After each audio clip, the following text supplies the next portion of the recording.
اسلامی تاریخ کے بڑے امپورٹنٹ، بڑے ہی امیزنگ واقعات اس دن ہوئے ہیں، بلکہ شاید میں اگر یہ کہوں تو غلط نہ ہوگا کہ اسلامی تاریخ میں جو تاریخی دن ہیں، ہسٹوریکل ڈیز آتے ہیں، وہ عاشورہ کا دن ہے۔ سبحان اللہ۔ اب ذرا سب سنتے جائیے گا۔ حضرت آدم علیہ نبینا علیہ الصلوۃ والسلام کی جو توبہ قبول کی گئی وہ دن 10 محرم الحرام کا تھا۔ حضرت آدم کی جو پیدائش ہوئی، دا برتھ ڈے آف سیدنا آدم علیہ الصلوۃ والسلام، وہ بھی 10 محرم۔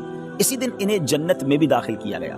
اسی دن عرش، کرسی، آسمان، زمین، سورج، چاند، ستارے اور جنت کو پیدا کیا گیا۔ آپ سوچئے کہ بیسکس آف دا ورلڈ جو ہیں وہ 10 محرم والے دن پیدا کیے گئے ہیں۔ سیدنا ابراہیم علیہ السلام خلیل اللہ ہیں، آپ کا جو برتھ ڈے ہے، آپ کی بھی جو پیدائش کا دن ہے وہ بھی 10 محرم الحرام ہے۔ پھر اسی طرح اسی دن حضرت ابراہیم علیہ السلام کو جو آگ سے نجات ملی، جو آگ گلزار بنی تھی، وہ بھی 10 محرم کا دن تھا۔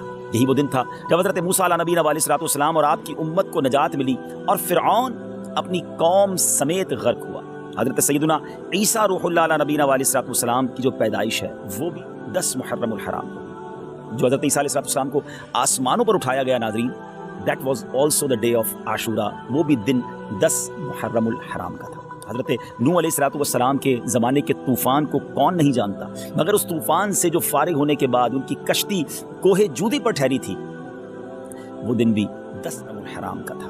حضرت سلیمان علیہ السلام کی بادشاہت پوری دنیا میں مشہور ہے، مگر جو یہ بادشاہت، یہ ملک عظیم آپ کو جو عطا کیا گیا، وہ دن بھی 10 محرم الحرام تھا۔ حضرت یونس علیہ السلام کا واقعہ، جو مچھلی کے پیٹ میں آپ گئے، کتنا مشکل وقت آپ نے گزارا، مگر جو مچھلی کے پیٹ سے نکلنے والا دن تھا، یعنی اس مصیبت سے نجات کا جو دن تھا، وہ دن بھی 10 محرم الحرام ہی کا تھا۔ حضرت یعقوب علیہ السلام کی بینائی کا جو ذوف دور ہوا، آپ کی جو بینائی کم ہو گئی تھی، اور جو پھر اللہ پاک نے اپنے کرم سے، بہت طویل واقعہ، قرآنی واقعہ ہے کہ آپ کی بینائی کی جو یوں سمجھے کہ تکلیف تھی یا بینائی میں جو کمزوری تھی، وہ جو دور ہوئی، وہ دن بھی 10 محرم الحرام کا تھا۔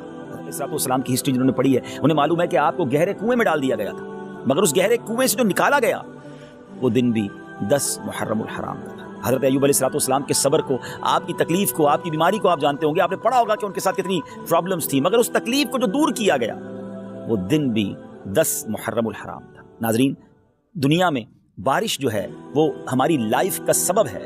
پانی کی ایک ہی سورس ہے جو اوپر سے اللہ کی رحمت سے برستی ہے، اور وہ بارش دنیا میں جو سب سے پہلی نازل ہوئی، وہ دن بھی 10 محرم الحرام کا تھا۔ یہ بھی یاد رہے کہ اس 10 محرم الحرام کا روزہ پچھلی امتوں میں مشہور تھا، اور یہاں تک کہا گیا کہ اس دن کا روزہ ماہ رمضان کے روزوں سے پہلے فرض تھا، پھر اسے منسوخ کر دیا گیا۔ یہ تقریباً میں نے آپ کو 24 واقعات، انسیڈنٹ اور ایونٹس بتائے جو اس دن ہوئے، اور 25واں پھر وہ واقعہ امام علی مقام، امام عرش مقام، امام تشنا کا، امام حسین رضی اللہ تعالیٰ عنہ اور آپ کے رفقا کو بھوکا پیاسا رکھ کر کربلا کے میدان میں جو شہید کیا گیا، وہ دن بھی 10 محرم۔